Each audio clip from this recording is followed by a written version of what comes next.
bonjour. Bonjour. On est avec Abou Bakr.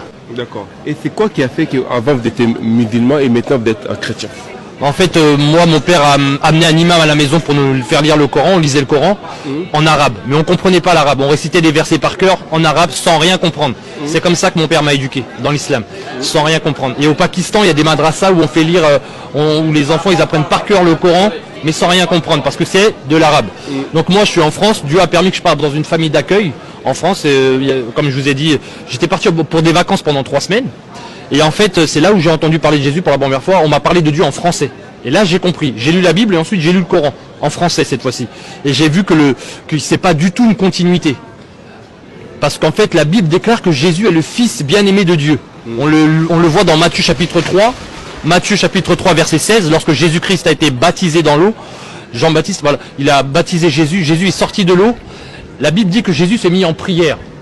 Et le ciel s'est ouvert. Le Saint-Esprit est descendu sur lui comme une colombe. Et la voix du Père s'est fait entendre, la Trinité. Le Fils, qui est plongé dans l'eau qui ressort, le Saint-Esprit qui arrive, et la voix du Père. Ils sont 3. La voix du Père qui dit, celui-ci c'est mon Fils, bien-aimé, en qui j'ai mis toute mon affection, écoutez-le. Il le redit encore au moment de la transfiguration. Donc, moi j'ai lu la Bible, je vois que Jésus est le Fils de Dieu. Et la Bible dit que celui qui ne croit pas que Jésus est le Fils de Dieu, la colère de Dieu demeure sur lui.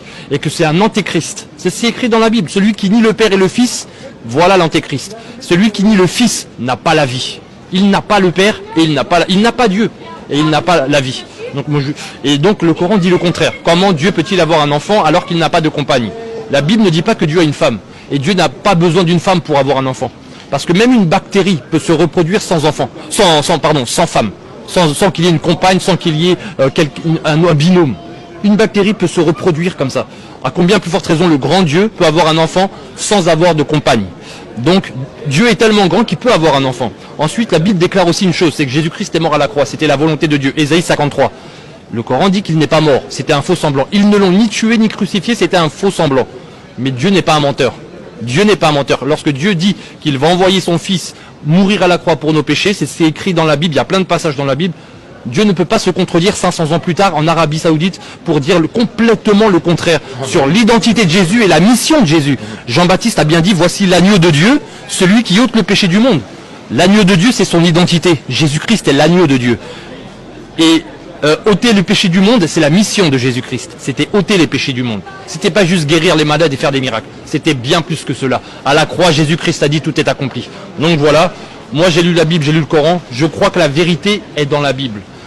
Voilà, j'ai lu des choses dans le Coran, dans les hadiths, par exemple dans la Sunna, où j'ai pu voir que le prophète de l'islam s'est marié. C'est écrit dans le Sahih Bukhari, dans le Sahih Muslim. Dans les textes de l'islam, il est écrit à plusieurs reprises que le prophète Mohammed, en fait, s'est marié. Mais s'est marié, il n'y a pas de souci au mariage. Mais quand un prophète de 53 ans, c'est écrit dans les textes, ne dites pas c'est moi, c'est les textes, c'est Bukhari qui le dit, c'est Sahih, que le prophète Mohammed s'est marié avec une fille de 6 ans qui jouait à la poupée et à la balançoire.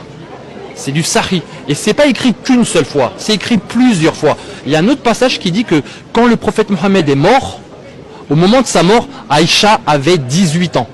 Elle avait 18 ans, c'est pas moi qui le dis encore une fois, je le répète, c'est pas moi. Ce sont les textes de l'islam. Moi, je peux pas accepter. Comme les musulmans n'acceptent pas que Dieu a un fils, moi, j'accepte pas que le sauveur du monde puisse se marier avec une petite fille. Aïcha, de son nom. Voilà. Bon, merci beaucoup. De rien. Passez une bonne journée.